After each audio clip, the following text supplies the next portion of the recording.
Hi, I'm Jeannette Wilt. I'm a math and computer science teacher at Brandywine High School. And today I'm going to read to you Malala's Magic Pencil by Malala Yousafzai. Do you believe in magic? When I was younger, I used to watch a TV show about a boy who had a magic pencil. If he was hungry, he drew a bowl of curry and it appeared. If he and his friends were in danger, he drew a police officer. The boy was a little hero, always protecting people who needed help. How I wanted a magic pencil too. If I had a magic pencil, I would use it to put a lock on my door so my brothers couldn't bother me, stop time so I could sleep an extra hour every morning, erase the smell of the trash dumped near our house. And I would use it to make other people happy. I would draw the most beautiful dresses for my mother, the best buildings in the valley for my father, so he could open many schools where the children could study for free. A proper ball so my brothers and I no longer had to play with an old sock filled with rubbish. Every night before I went to bed, I wished for a pencil of my own. And every morning I would wake up and check my cupboard, but the magic pencil was never there. One day, I was throwing away potato peels and eggshells at the dump. I was wrinkling my nose, swatting away flies, and making sure I didn't step on anything dirty in my nice shoes, when I saw a girl about my age sorting trash into piles. Nearby, boys were fishing for metal scraps using magnets on strings. When my father returned home from work, I told him what I'd seen. It made him sad. "Abba," I said. "Yes, Jeannette," he said back. I always liked it when he called me dear one.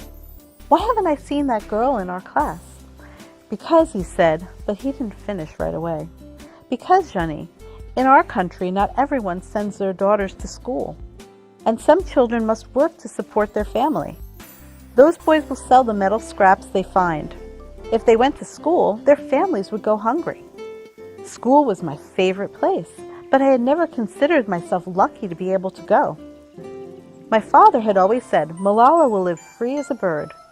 Now I wondered how free I'd truly be.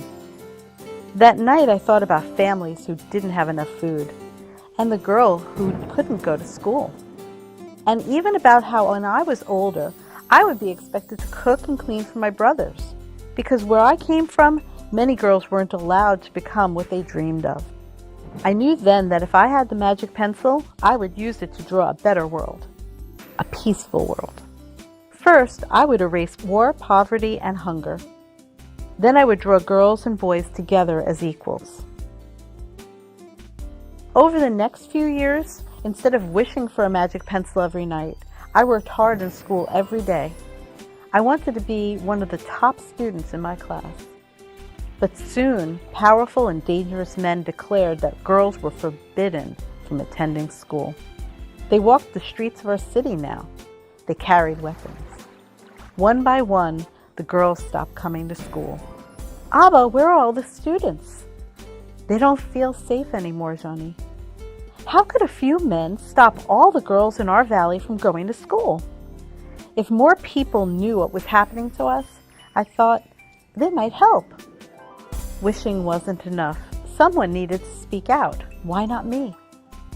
I wrote about what it felt like to be scared to walk to school, and how some of my friends had moved away because of the threat they faced in our city.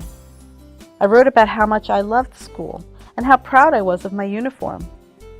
Once I started writing, I didn't stop. I wrote speeches and traveled around my country, sharing my story. I even talked to a reporter from a famous international newspaper. People actually wanted to learn about my life. I spoke for all the girls in my valley who couldn't speak for themselves. My voice became so powerful that the dangerous men tried to silence me, but they failed.